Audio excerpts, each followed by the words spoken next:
When the global economy slows down, what happens to the companies that literally make the building blocks for, well, pretty much everything? Today, let's dive into the latest report from the chemical giant SABIC and see exactly how they're handling some really tough economic headwinds.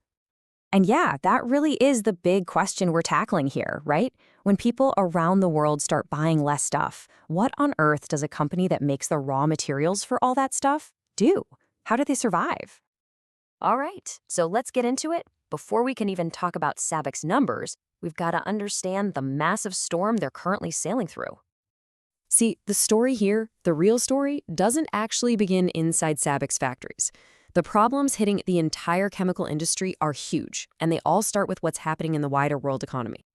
So global economic growth, it's really cooled off, settling in at just about 2.5%. And as you can see, major players like the US and Europe are feeling that slowdown. That creates a really, really tough backdrop for industrial demand. And it's a pretty simple chain reaction, right? When people are buying fewer cars, building fewer homes, you name it, well, the demand for the basic chemicals that go into everything from the paint on the walls to the plastic in the dashboard, it just falls off a cliff. This has created this massive headache for the whole industry called overcapacity. And what that means is basically there are way too many factories making all these chemicals and not nearly enough customers buying them. It's a classic supply and demand nightmare that just crushes prices and, you guessed it, profits. And if you want to see just how real this is, just look at ethylene. Think of it as the flour for the entire chemical industry. It's that fundamental.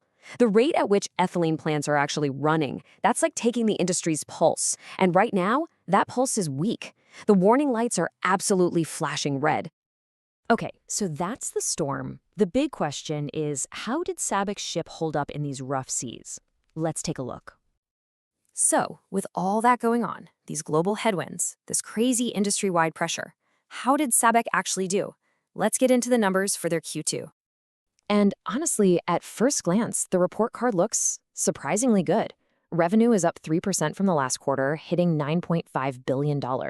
Their adjusted EBITDA, that's a key way to look at their core profitability, it jumped a whopping 40%. And get this, they went from a loss to a positive adjusted net income of $129 million. But hold on a second. If you just read the headlines, you'd see a totally different number, a net loss of $1.1 billion. So what's the deal? How can both of these things be true at the same time? Well, the whole story is in the difference between two kinds of net income. That big, scary negative number, that's their reported income. It includes huge, one-time things like the cost of closing down a factory. But the other number, the adjusted one, strips all that stuff out. It shows you how the core, day-to-day business is actually doing. And that positive number tells us that operationally, they're back in the black. And this is the story SABIC really wants you to hear. They're not denying the market is tough, far from it, but they're pointing to that adjusted number as proof that their intense focus on operational discipline and managing costs is actually working where it matters most. So that's how they're doing right now. But what about the future? What's the actual game plan to get even stronger? Well, this isn't just about getting through the storm. It's about fundamentally rebuilding the ship to be faster, stronger, and more efficient for the long journey ahead. And to do that, they've kicked off a huge transformation program. And they've put a massive number on this plan. $3 billion. That is the positive impact they are targeting for their bottom line by 2030, just from this program. I mean, that's a seriously ambitious goal, and it signals a huge shift in how they're thinking. Okay, so where in the world does $3 billion come from? Well, they've broken it down into two main buckets. About $1.4 billion is from what they call cost excellence, trimming overhead, making the supply chain smarter. Then the other $1.6 billion comes from value creation, basically squeezing more product out of their existing factories and getting better at selling it. But I want to be clear, this isn't just about pinching pennies the old-fashioned way. A huge part of this whole strategy is a really deep dive into modern technology. We're talking digital transformation and a whole lot of AI. And they're going about this in a super smart, step-by-step way. First, you upgrade your core systems, your digital backbone. Second, you start using AI to make your supply chain and sales smarter. Third, and this part is wild, they have already rolled out over 490 AI-powered models in their manufacturing plants. And fourth, you wrap the whole thing in a strong governance plan to make sure you're using all this power safely and ethically.